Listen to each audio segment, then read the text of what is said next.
and it's a kind of fixed size stack variable. So it will overflow some stack.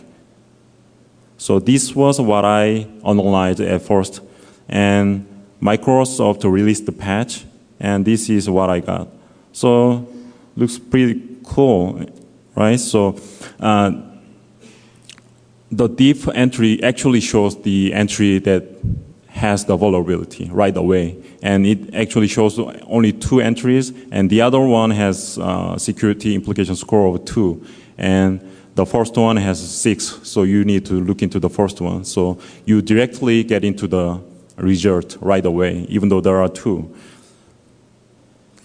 And the next example is also stack-based overflow. This is MS 06070.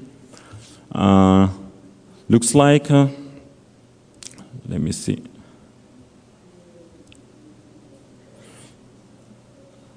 Oh yeah, this is still my example, yeah.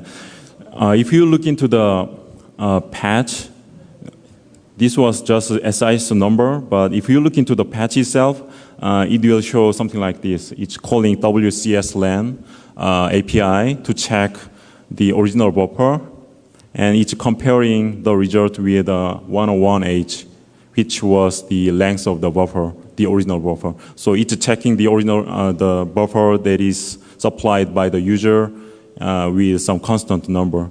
So here's the signatures from this example. So you can use string length or WCS-LAN or other string length check routines as a signature for stack buffer overflow. So it's very easy. How about the other stack buffer overflows? You might wonder the other stack buffer overflows will have same patterns. So let's see configure-worm example. It's MS08067, and configure-worm exploited this vulnerability, and it looks like this. The diffing result looks like this. It shows 3 entries here, and you can see that the result, the first one has 20 here, so the others are like 1 and 0. So you might not need to look into like these 2. You just need to look into the first one. And what does it have? Yeah, it has something like this. It's a kind of mess here. So the red blocks on the left side, it's actually removed blocks. So they removed a lot of code from, probably from their source code. And the red blocks on the right side is inserted blocks. So they created a new code.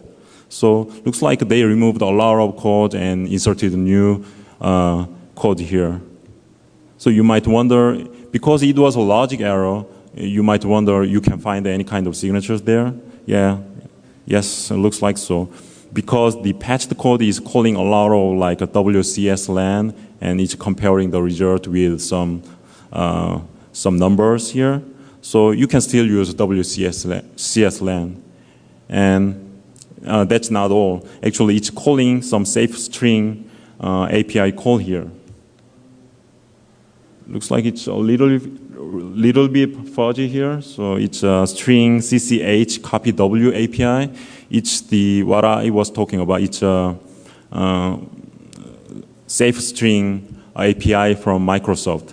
So if you look up the MSDN, it shows that this API is used for like a more safer operations. It's doing like a null termination, and it's doing like other more security related stuff. And it's basically same as string copy, but it's doing more checks.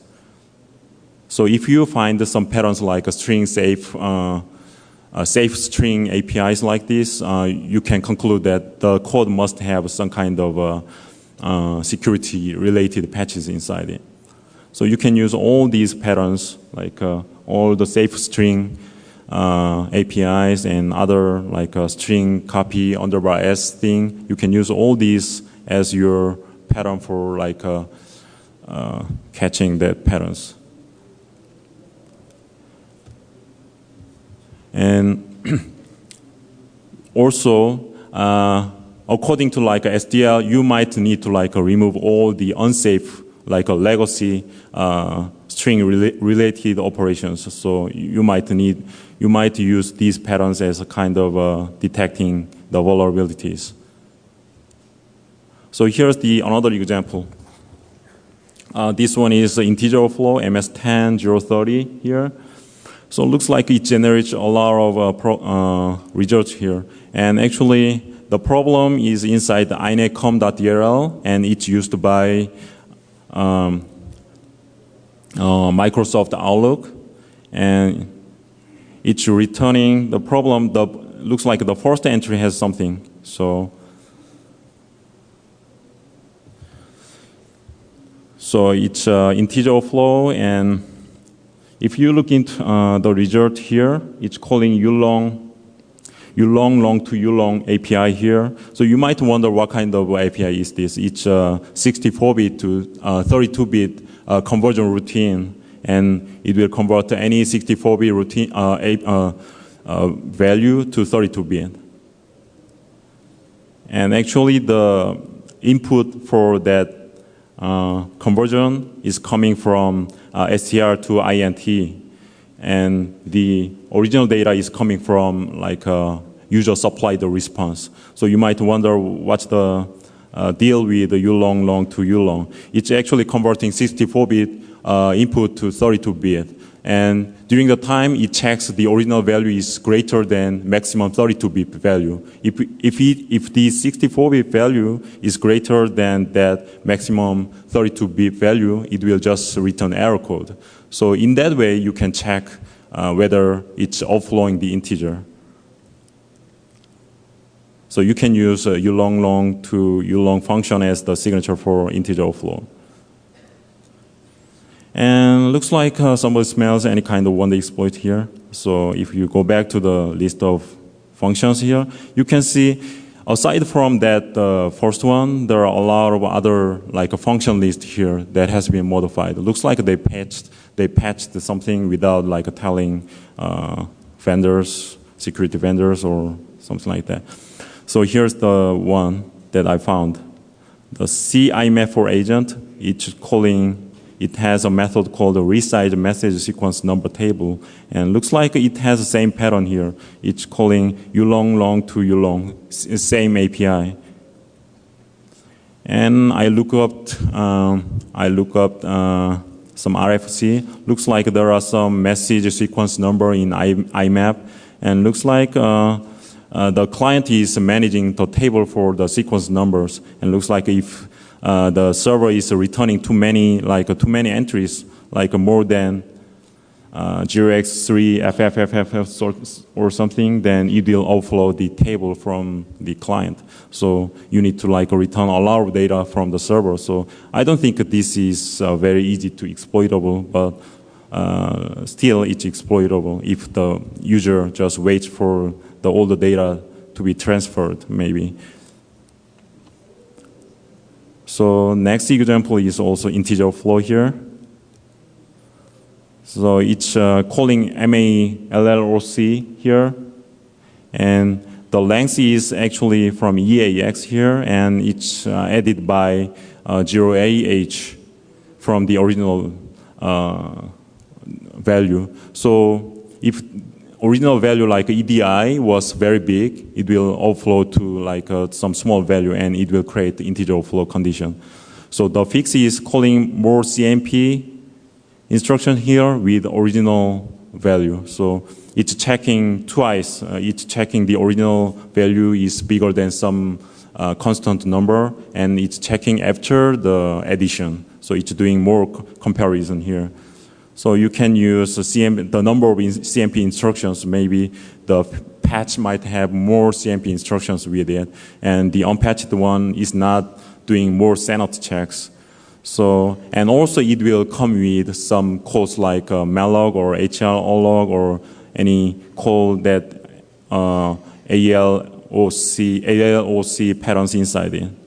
So maybe you can use this as a kind of sign for integer overflow. And next example is double free, and it's a workstation service, and it's actually found by Codip peers from DV Labs. And the original function was calling nappy memory free, but the patched one doesn't. So it looks like the original one was calling one more time. And the RPC is, actually this function was exposed through RPC, and the operation number was 0x14, and this means that the function is exposed through RPC and you can directly access that function. So if you pass some argument to this function, then you will create a double-free condition. But the good news is that it will check access control list. It will go through access control list, so you must have some valid credentials to the system. So it's not anonymous attack or something. So looks like these informations are not like clearly reported anywhere. So you can find that details very easily, like doing the diffing, like this one. And you can create, you can deduce new signatures here. If you call free or NEPI memory free or any kind of free related functions, it might indicate some double free condition. And the next example is use after free. And I found that it's calling a lot of, like what is that, replace PTR functions.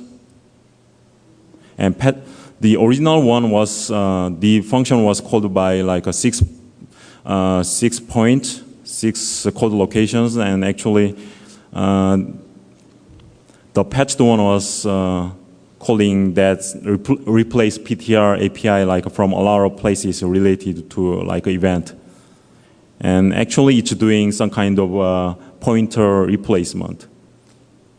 So looks like the original code was missing that kind of pointer replacement. And you can also find some patterns like this, like all the function didn't call free, like in proper way. The old binary was calling the memfree directly without checking the reference count, and the patched one was calling the release method that is doing some kind of reference count check. So that the original one had that kind of problem. So you can use replace PTR or memfree as patterns here. But I believe it's until 11.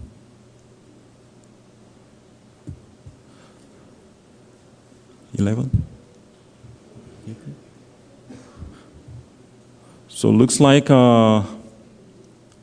are running out of time here. So here another example is default user data thing. It's used for zero-day attack to Google. And if you look into that, it has 2 entries here.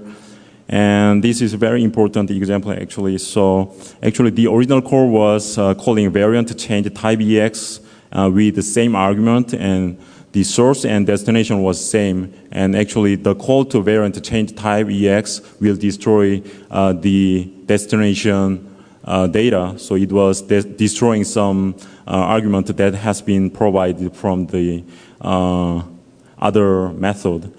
So the fix was, this is the original one, and this is the fix. And the fix was like using different variable here. So just using some local variable here, and they fixed it.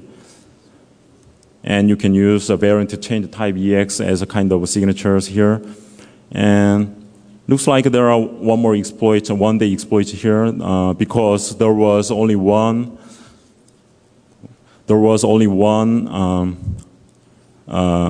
exploit out there, but we find that there were 2 methods fixed here. So why they fixed 2, even though there were only 1 exploit known? So it means that they fixed something silently.